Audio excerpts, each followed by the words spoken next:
I read this week that at a time of trillion-dollar deficits, that the Department of Health and Human Services announced that it was going to go forward with a provision in the Affordable Health Care Act that apparently allows the department to spend $20 million of taxpayer money to launch a PR campaign to convince Americans that they should like the Affordable Health Care Act better than they apparently do.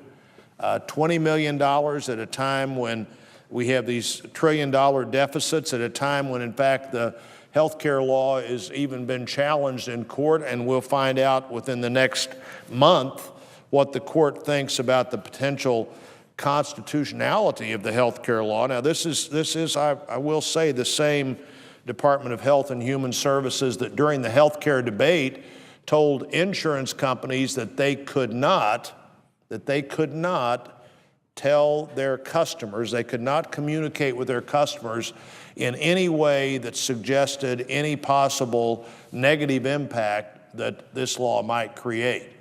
I thought that was an incredible position for the government to take at the time.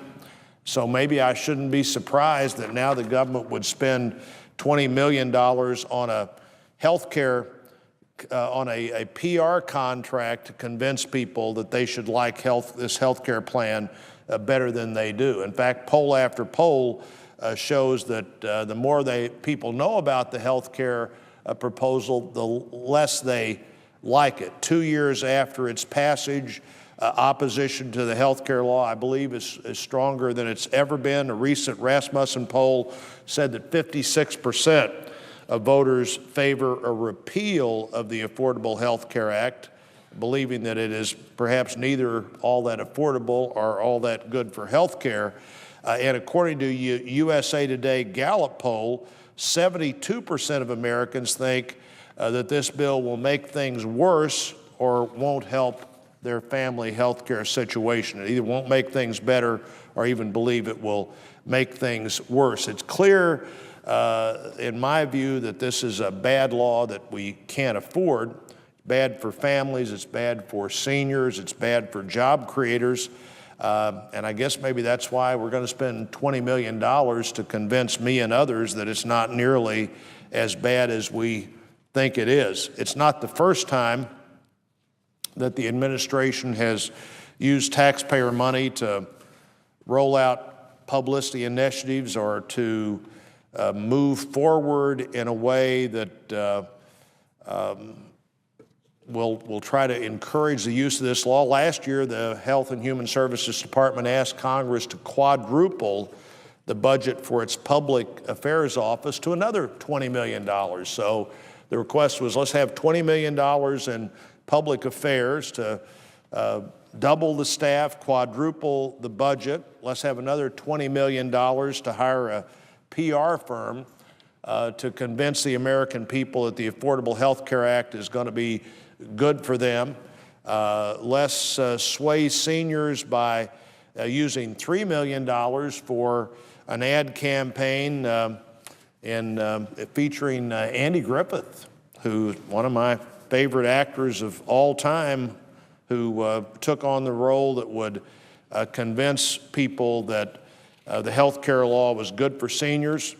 The nonpartisan factcheck.org concluded that ad used, they said, quote, weasel words, unquote, to mislead seniors. I certainly would not imagine that Andy Griffith would use weasel words, but I do know they used $3 million of taxpayer paid for words to talk about why this plan was going to be good for them. And then the administration recently decided to spend $8.35 billion. Now, Mr. President, we're talking about real money. We're not talking about $20 million or $3 million. We're talking about $8.35 billion to postpone the vast majority of the Medicare Advantage cuts until after the end of this year.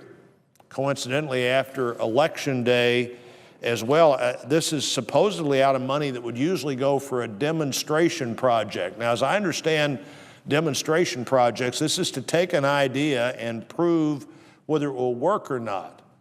Well, apparently this demonstration project is merely to not allow these provisions of the Affordable Health Care Act to go into effect until after the election.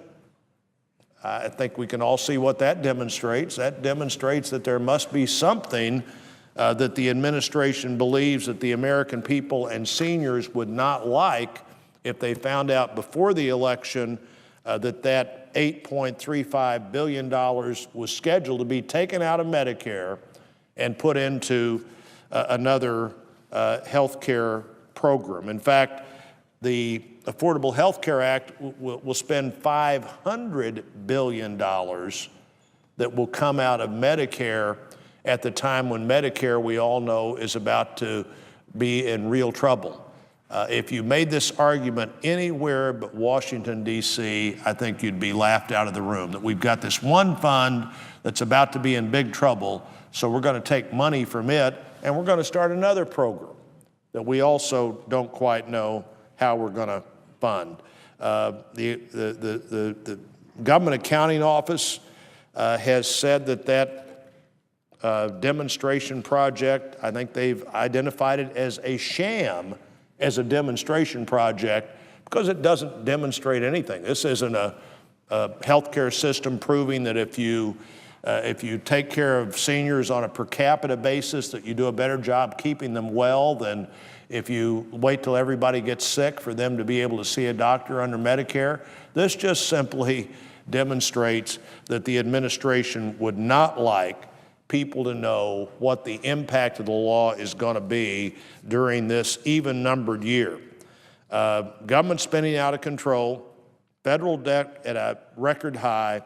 It's unacceptable to me that the administration's decided to waste money on a PR campaign or to waste money to see that the impact of the law is not evident until after Election Day. Instead of spending time and tax-paying dollars to try to convince people that unpopular things should be liked, I'd like to see the president work with the Congress to help us get the 23 million men and women who are either unemployed or underemployed back to work. If we're going to spend money, let's spend money for purposes like that. And I would yield back and note, Mr. President, the absence of a quorum.